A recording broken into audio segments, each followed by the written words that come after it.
All right, Shalom. First and foremost, as always, we want to give all the praises, honor, and glory unto the Most High and His only begotten Son. Call Halayim La, Yahweh, Bahashim, Yahweh Shai, Bahashim, Ruach HaKodesh. Double honors to the apostles and elders of Great Millstone who root and teach well. Wa Barakathum unto the hopeful elect. All right, now today through the Spirit, I want to go into a quick video entitled, This Further Proves Who Esau Is. This is going to be a quick lesson, before I get to slaving. Right. And when you look into these, what's been happening for years, really, Esau has been, going and using his sword to just take what belongs to other people, which really that's our land, of course. But he wants the other control of the Holy Land, which that's where the so-called the Gaza Strip and all that's where the so-called them Arabs and stuff are at. That's part of the Holy Land. That's why they're attacking them and doing all those things, because they're trying to get control over the Holy Land, right? And that's what Esau has done to everybody. He's taking their goods, and he'll use the force of the sword and use, all these ways to destroy. I'll use his deceit, because they made different pacts to be at peace with each other, and then he still come and try and attack them or try and take the land. They made different things to where he split it up to where they'll evenly have their portion, but now he wants to break that. You see, and he's done that with you see that with the Soviet Union deal going on, the Russia-Ukraine situation, NATO trying to take them. Right, this is just proving who Esau Edom is, which he's a so-called white man, which really is so-called because somebody's skin tone doesn't determine, their skin color doesn't determine what ethnicity they are, because somebody could look like a so-called white person and then be a so-called Latino, you see, or somebody can be, whatever, because there was a great scattering amongst the Lord's people. So a lot of the Lord's people may look like one of these heathen nations. So we don't judge based upon how somebody like skin tone, or even calling somebody black or white. You see, that's a false term. But the point of the video right here is I'm looking at these death tolls right here. AP News, August 15th, today. So that's last month. More than 40K Philistines, I ain't gonna say the actual name, have been killed, in that strip, in that area, right? Territory Self Ministry says. Then you go into the Hamas deal, right? You see all these various attacks that Esau is doing, which we can go into all these, but Jake just wanted to go into a real quick hit. This is just proving who this guy is, man. You see? This is Esau all the way. He's a violent man. You see? Let's get Habakkuk 2, and I'm going to get NLT. This is Habakkuk chapter 2, and I'm going to get verse 5. Let's see. And I'm going to jump down to. Ooh, there's some good stuff. Habakkuk chapter 2, verse 5. Yet also, because he transgressed by wine, he is a proud man, neither keepeth at home. He always trying to take somebody else's land, right? It says, who enlargeth his desire as hell and is as death. Talking about Esau, right? It says, and cannot be satisfied, but gather unto him all nations and heapeth unto him all people. Which that's what Esau Edom's trying to do, trying to take over their land.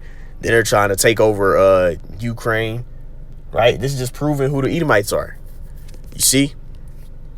Because this through the Spirit, a lot of these precepts we read, they were written during different time periods. But a prophet means to say before. And a lot of things through the Spirit was meant to be applied to later on down the line. You see? A lot of the prophets were speaking about things that was said to happen later on down the line. You see? And this is the spirit that Esau has always been in. You look into the time period of Alexander the Greek. You see? The Roman Empire. They were always in this kind of spirit, because that's just the spirit of Edomites. Right? This is verse 6. Shall not I take up a parable against him and a taunting proverb against him, and say, woe to him that increaseth that which is not his, that's not their land. They're not the true people of the Lord. Verse continuing on, it says, how long? And to him that ladeth himself with thick clay. You see? These incorruptible riches. And that's why the Lord really is having set up where the elites are crashing the economy purposely, because they got these big debts that will never be paid back. So he's going to do away with the shit in total. Because the money isn't back. All that money they got, it ain't backed by nothing no more. You see? But continue on. I want to jump down here. Ooh.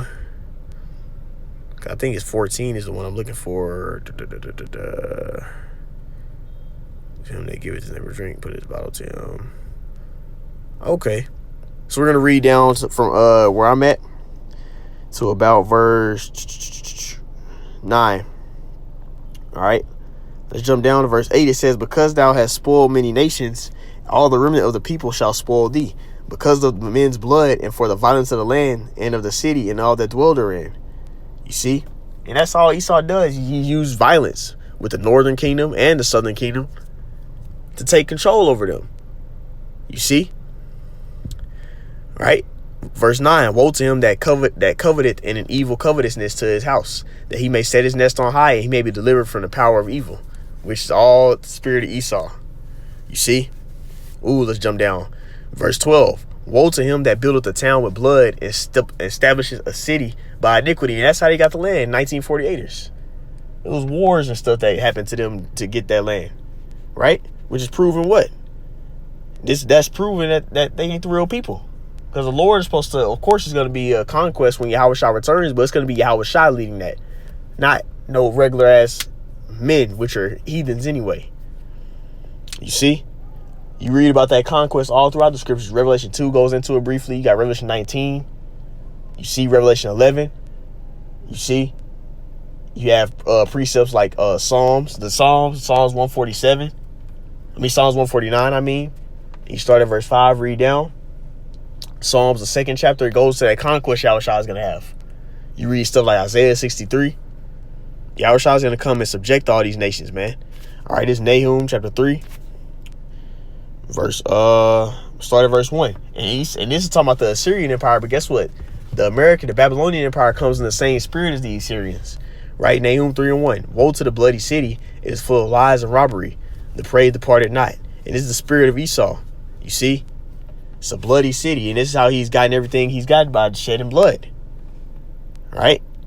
Ezekiel 35, and let's get verse 6. This is just scriptures, a couple of quick precepts proving that these are the Edomites, man. And what's happening over there is proven to you that these are the Edomites the Bible speaks of. Esau, Edom. This is Ezekiel 35, and I'm gonna start at verse 2 and then jump down. It says, "Son of man, set thy face against Mount Seir and prophesy against it." You see, that's the land of Edomites, right? It says, "And say unto it, thus saith Yahweh Bashem Shah power, behold, O Mount Seir, I am against thee. I will stretch out my hand against thee, and I will make thee most desolate." In this time period was the time of the Babylonian Empire ruling. So Esau wasn't even no dominant nation in that time period. He was set up to try and fuck with the Israelites, but he wasn't in power. But this is talking about Esau's power. But let's jump down. This is verse. We're gonna read verse 4. It says, "I will lay thy cities waste, and thou shalt be desolate, and thou shalt know that I am Yahweh Bashem Shai." Right? And you can read about that in the Obadiah, the first chapter, about his judgment happening unto him, man. This is the point. Verse 5. It says, "Because thou hast had a perpetual hatred, and hast shed the blood of the children of Israel by the force of the sword, in the time of their calamity, in the time of their iniquity at an end." So he shed our blood. They helped these other nations put us in subjection to besiege the temple with the Babylonian Empire, which is during this time. You see, they came and they jacked us up multiple times during the time of the Greeks. They were killing us for keeping the law, statutes, and commandments. Then during the Roman Empire, you had that 70 AD. You see, Vespasian, Titus, and I believe it's Domitian. They was jacking Jacob, man. They was jacking the Israelites up, mainly the southern kingdom, which are the so-called Judites, Benjamites, and Levites. They were over there in captivity under the Romans. You see? They were getting jacked up by Edomites. Right? This is verse 6.